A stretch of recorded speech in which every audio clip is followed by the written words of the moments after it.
Hey everybody, welcome back to the Plays and Fades YouTube channel. I'm your host Gordo Gambles and welcome back to a new video. This time we are talking about best bets and we are doing it for UFC 293. And you guys are probably thinking to yourself, new video, best bets, haven't you kind of done something like this before? Well, we have. In 2022, I did a best bet style pick every single week and I was fortunate enough to go up 96 units for a record of 35, 6-1, 47% ROI. And if I'm able to replicate that here, I'll be very, very happy. And that is what we are going to try to do. I'll be bringing you guys these videos weekly, but a bit different. We're gonna give you guys a parlay to build the bankroll, a money line, preferably an underdog weekly, and a long shot prop bet. Now, all of this is thanks to my new friends over at CoolBet. The video is gonna be brought to you by them with their odds. They're a great sportsbook for my Canadian followers, so make sure to check them out using the link in the description down below. And they're the odds we're gonna be using, so I recommend using them. If you guys aren't able to, that's okay. You're just missing out on the CoolBet experience, let's put it that way. But without further ado, let's dive into this new video. Best bets, I wanna keep this short and sweet. I do like to talk a lot, so hopefully I'm able to do so.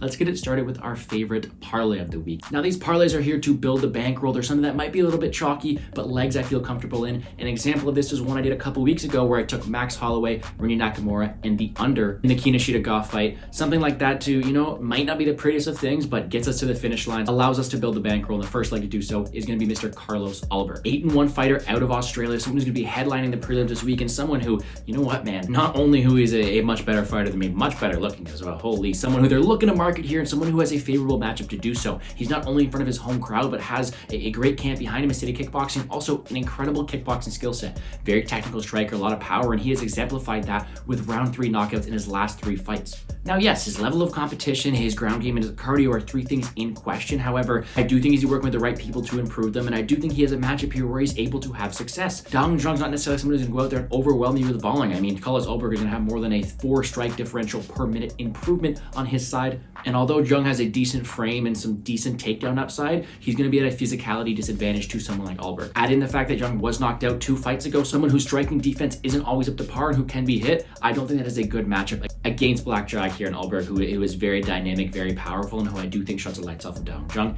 He is parlay piece number 1. Now, he's already parlayed in my books with someone from last week in Morgan Shahriar. There are a lot of opportunities to parlay on this card. It is a very chalky card. Instead, I want to give you another leg that honestly, you guys could probably go out there and play straight, but parlaying with Ulberg is actually going to give us some plus money this week. That is going to be the fight doesn't go in the Shane Young versus Gabriel Miranda fight. That parlay together is going to give you plus 114, so we're getting plus money here. This is a matchup where I do expect violence. Gabriel Miranda is someone who has all of his wins, all 16 of his wins in under 1.5 rounds. His cardio is not necessarily up to par, but what he is a very explosive guy early on, killer to be kill style, and I do think he's going to have a grappling advantage in this spot. Shane Young is a primary kickboxer training of Australia's own right, will have the crowd behind him, but in that first round on the mat, it's going to be Miranda who's going to be more explosive, the better grappler, and have opportunities to put Shane Young in some precarious situations. However, if this fight does get past that first round, we have seen Miranda slow down. He does almost get hit with almost every single one of his strikes against. His striking defense is not up to par, and I do think that Shane Young's gonna have the opportunity to finish this fight as the fight goes on. In my eyes, it's either Gabriel Miranda with his grappling early or the striking of Shane Young earlier if he can fend off that early onslaught.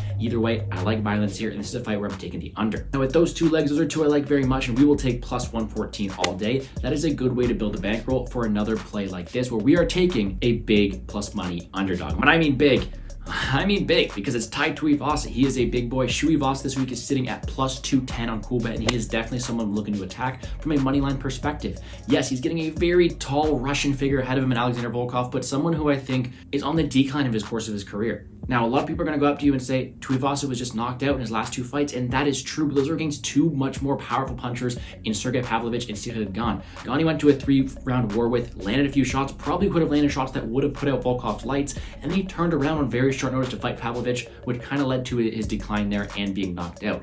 Now he's had time to rest, he's had time to come back, time to train, and I do think he's going to be at a huge power advantage here against Volkov. Also, he's not going to have to worry about much takedowns coming his way. We're going to get ourselves a 15-minute striking affair, one where we need 15 minutes for not only for Tuivasa to land that knockout shot, which I think he can do, but also win the moments. He's a very high active striker, has a lot of volume in his own right, and he's going to be throwing bombs that are going to be swaying the Australian crowd and the judges his way, one that leads us to a pretty weird number at plus 210. Now, yes, there is a world where Alexander Volkov can go out there and jab his way to a 15-minute decision, but these odds are telling us that is a 70% indication. I do not think that's the case, and I think it's a possibility, but not one that should be anywhere near this favorite line. I think Tai Tuivasa is live not only for the KO, but to win some impactful moments here in front of his home crowd, in front of his home judges, and get back in the win column. I'm taking Tuivasa to go out there and drink out of his shoe after a nice highlight reel win, and in doing so, plus 210, we're getting some good plus money to back him here. Last but not least, we're giving you guys a long shot prop, and honestly, there's a few props I like this week, none with too much conviction, so why not go for one that pays pretty well? It's not going to be one you expect to hear much out of this week, and that's kind of why I like it. We are taking the minus 400 favorite Manel Kape to win by submission at plus 500 on Coolbet, and you're thinking to yourself, Kape submission, how does this line really play into where it is? Well, I do think we have a mispriced line here. We have a minus 400 fighter who's minus 200 to win us at the distance, a guy who's battle tested, been at the top of the division, against someone who's making his UFC debut, who's taking a huge step up in competition. I do think this line is going to be off here. Kape's not always known for the submission, but he does have these skills on the mat, and I do think he's able to use them here against Dos Santos if given the opportunity. Dos Santos being a shoot the box guy, he's also a guy who's decently competent on the ground and pretty tough on the feet. So my eyes, if Kape's not able to have success on the feet, really finding that knockout shot that he's known for, he has the grappling, he has the wrestling in his back pocket, and he was threatening those submissions against someone dangerous in David Dvorak his last time out as well. I just think that when we have such a disparity in the skill, the experience, and the level of competition, Kape's gonna be able to school this guy. And when you're giving me plus 500 on a realistic opportunity here, I'm gonna take the shot here. Of course, this is no 5-unit whale max lock goat play, but it is something that I'm sprinkling a bit of money on, and I do think something that's realistic to happen here. Kape does have 5 wins via submission. He's facing a guy who's never been knocked out before. Sometimes if you can't knock the guy's lights out, you gotta choke him out instead, and I think that is a definite possibility this weekend. That is our long shot prop of the day. Now that's not gonna be all the bets I play this week. Make sure to check me out on Twitter at GamblesGordo, where I'll post my full slate of bets, but those are things I'm liking this week thanks to Coolbet. As a recap, our parlay, our bankroll builder this week is gonna be Carlos Ulberg, and the fight doesn't go to decision in the Shane Young versus Gabriel Miranda fight for plus 114. Our underdog or moneyline bet of the week this week is gonna be plus 210 on Tai Tuivasa. And finally, our long shot of the week, if plus 210 wasn't enough, we're taking plus 500 on Manel Kape by submission. A realistic path to victory, a good way of cutting a minus 400 favorite down to plus 500. I'm liking my odds there. But again, that's going to do it for me here on the Plays and Fades YouTube channel. I look forward to providing this type of content for you guys weekly. So make sure to like button down below, subscribe to the channel. If you're looking for more in-depth breakdowns, this is on the Plays and Fades channel. I do have full card breakdown from both a betting and a DFS perspective. These are just some bets I'm looking to offer, and I'm looking to continue to do down the stretch as well. Show some love to my guys at Coolbet. Hit the link down in the description down below for some ability to go bet there. And I hope everybody enjoys the fights this weekend. Wish everyone the best of luck. Let's make some money, guys.